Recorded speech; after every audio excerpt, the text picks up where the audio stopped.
Kaixo, ongi etorria, lehengoan ikaslei esanienean eragiketa kombinatu bat egiteko horrela egin zien ikasle batek.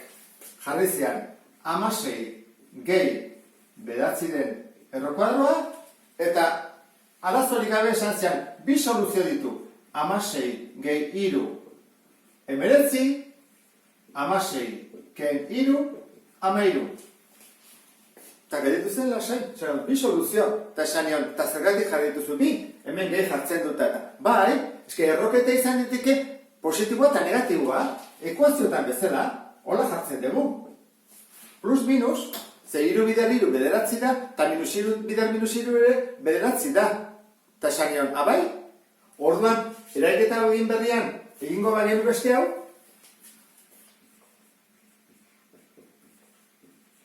zeba soluzio daude? Lau? Eta esan zian, nola lau? Bai, behira, hau da lau. Eta hau da 3. Hau da soluzio bat. Baina izan daiteke lau eta negatiboa ez da, orduan jagoaz bi soluzio. Bai, baina izan daiteke hau negatiboa eta hau positiboa. Eta izan daiteke bia negatiboak. Lau soluzio. Zaten, bai, lau. Eta izan berrien hau, jartzen badut.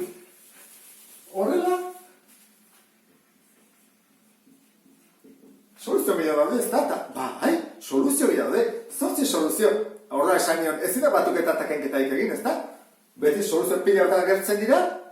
Egia, ezin da. Eta zeratik ekuazioetan atatzen dira bi soluzio eta hemen balkarra? Zein da arrazoia? Oso ondo esan nion. Oren, jakine baduzu arrazoia, hoi da matematikan sakontzeko galdera eta pausorik importantena. Jakitea, edo behintzat jakina izatea zergatik diren gauzak esaten ditugu bezala. Orduan, hasiko naiz azaltzen. Lehenengo gauza jakin behar dena da, nik kalkulatzen dutenean zenbaki baten erroketa egiten dugula horrela, ez da? Lau. Eta ez da jartzen minus lau. Zergatik? Kalkulatzen dugulako beti bere balio absolutua. Eta esan zian, nola, zer da hori balio absolutua? Zergatik kalkulatzen dugu? Eta esan nion, hortarako funziotara joango naiz. Funtzio batean, isa bakoitzak balio bakarra hartzen du. Horregatik, ni baldin badut parabola bat, I berdin, isa berbi denean, isa bakoitzak du horrelako I bakarra, eta ez gehiago. Orduan, ze gertatzen da, baldin badugu horrela? Hau da, isaren erroa eta hau minus isaren erroa. Izan daiteke zenbaki batek adibidez lau izatea bi balio bi eta minus bi. Ez da? Hauek ez dira funtzioak. Izan badu erantzun bakarra. I bakarra. Horrek esan edu, hau dela funtzio bat eta hau dela beste bat. Desberdinak dira biak. Orduan, hau bereizteko bat eta bestea zer egiten dugu? Ba egiten dugu erantara. Ni baldin badut isa berbiren errokuadroa, kalkulatzen dugu isaren balio absolutua. Eta beti emago du positiboa, noski. Orduan, ni baldin badut adibidez 16ren errokuadroa, hori zen bat da lau, baina baldin badut minus 16ren errokuadroa, atako zen lau, baina aurretik minus bat du. Orduan, minus jartzen diot. Baina beti, erroa kalkulatzen dugunean jarri behar dugu positiboa. Azalduko dizut orduan egin dezakegun errore bat. Hau izango litzateke. Erroketa barruan negatibo bat ikusten dugunean, horrela dagoenean ez dago soluziorik goratzen zera, ez da? Leheneko berreketa egin behar dugulako. Orduan, 3 berbi da 9, izango litzateke horrela, eta negatiboa denean erroketa egiterakoan zenbaki errealik ez dago emaitza behintzat. Izan beharko izateke zenbaki komplexu bat. Eta hemen ze gertatzen da? Ba, askotan egiten dela horrela, erroketa bikin joaten da eta soluzio da minus 3. Eta nik esaten dut, abai, seguro? Eta egiten badugu beste erantara, begira. Minus 3 berbi, zenba da? 9, eta behatziren errokuadroa, 3. Orduan, edo da gondo, edo bitako bat, badakigu soluzio bakarra dagoela. Bueno, hortarako zer egingo dugu? Pentsa ezagun, balio absolutua dela kalkulatzen ari gerana. Orduan, balio absolutua izango zateke minusirurena. Zer da minusiruren balio absolutua? 3. Orduan, hau gaizki dago. Ezin dugu hau egin. Ateratzen zaigulako beti erroketa barruan positiboa. Balio absolutua bilatzen ari geralako. Bigarren mailako ekuazioetan hasten geranean, bi formula agertzen zaizkigu, ezta? Hau da bat eta hau bestea. Hau da, osoa denean eta hau ez osoa, ez? Hemen B falta zaigu.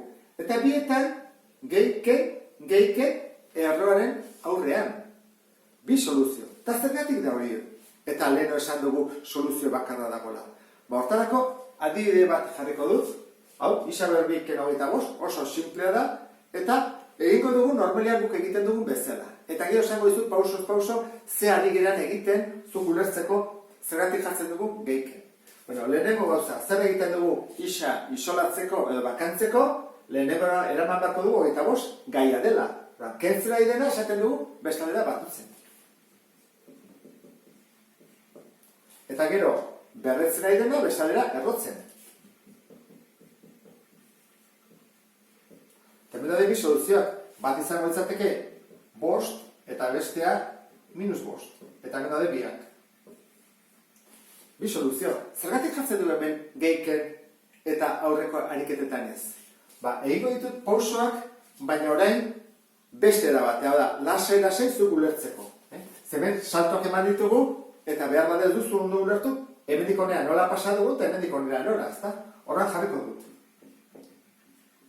Leheneko gauza ulertu barrezuna da, Europara joaten bagera, beste estatuetan, Alemanian, Txekian eta horrela, ez dutela ikasten gu bezala kentzera dela batutzen eta batutzen dela kentzen zatitzen horrela baizik, beti kalkulatzen dute balantza bat izango baliz bezala. Eta ezkerreko atalak eta eskubikoak berdin balio dutela. Orduan, hemen zerbait egiten badugu, adibidez, ezin dugu hemendik horrela pasa, bezala balantza, desorekatu egiten da.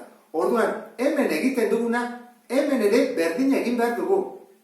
Hori da ikasten dutena, eta nik uste dut, hasieran hori esplikatzen dugu, baina azkenean geritzen zate hori, batutzen dela kentzen dela batutzen. Baina, kontzeptu hori da, hau da, eskubian eta ezkerrean berdina egin behar dugula. Orduan, 25 kentzen ari da, orduan, zer egin behar dut? Ezkerreko ataletik kendu. Zer egin behar diot honi? Erantzi 25. Nik, honi, erantzten badizkiot, 25, geldituko nez, gabe ez da, kendu 25. Gehitu 25, 0 gehituko litzateke. Eta eskubian, zer egin behar dugu? Ezkerrean, nola egin dugun, gehi 25, eskubian ere gehi 25. Bietan jarri dut gehi 25. Zer bada ken 25, gehi 25? Ezer ez, 0. Horran, ezkerrean ja gelditu zait Isaberbi eta eskubian gelditzen zait 0 gehi 25. Horran, pauso hau berez horrela da. Zu ikasi bezu ez, kentzea dela batutzen, baina berez horrela egin beharko litzateke. Lase. Urrengoa, esan dugu, ezen dugula pasa erroketan. Zer egiten dugu? Bi ataletan, bai ezkerrean eta bai eskubietan, berdina egin. Orduan, bi jarriko diot erroketan.